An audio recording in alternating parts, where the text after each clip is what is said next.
Hi, Kathy here from Kathy's Cute Creations.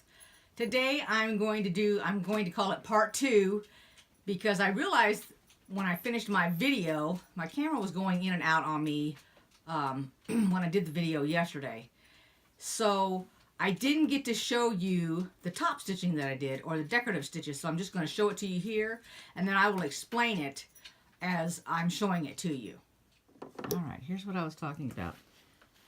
Here's the top stitching that I did. And it was the width of my walking foot.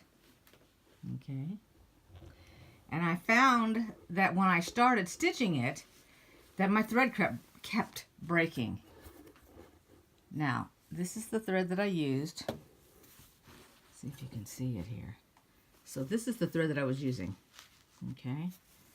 That gives you an idea how thick it is. I changed it. Oops.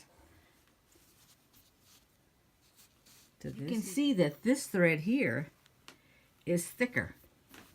So I changed it to this. Get my camera to focus on it. And then it quit breaking. But I had to decrease my speed way down almost to the slowest speed. Normally, I sew here and I went between the two to avoid the breakage. Not all the way down to the end.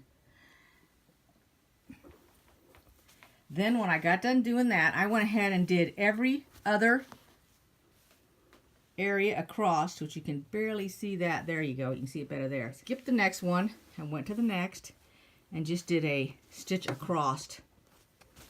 Let's see if I can bring up another one here. There's another. I just chose something on the sewing machine and played with the size. Now that's silky thread, that thick thread, that's what I used.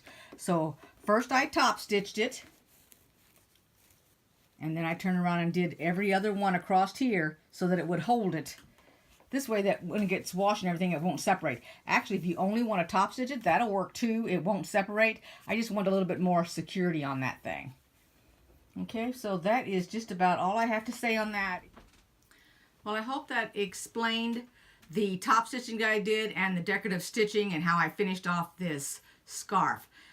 I don't remember if I told you the length of this. I went ahead and I just remeasured it again, and it ended up being 97 inches long from end to end, including the pockets that we made on it. Also, I didn't do this, but if you wanted to, you could put a little piece of Velcro on the section here to hold that closed if you wanted to. You wouldn't really need 2 pieces of Velcro because the Velcro will actually stick to the fleece. I hope you like this video, this very short video, and I'll see you next time. Bye-bye.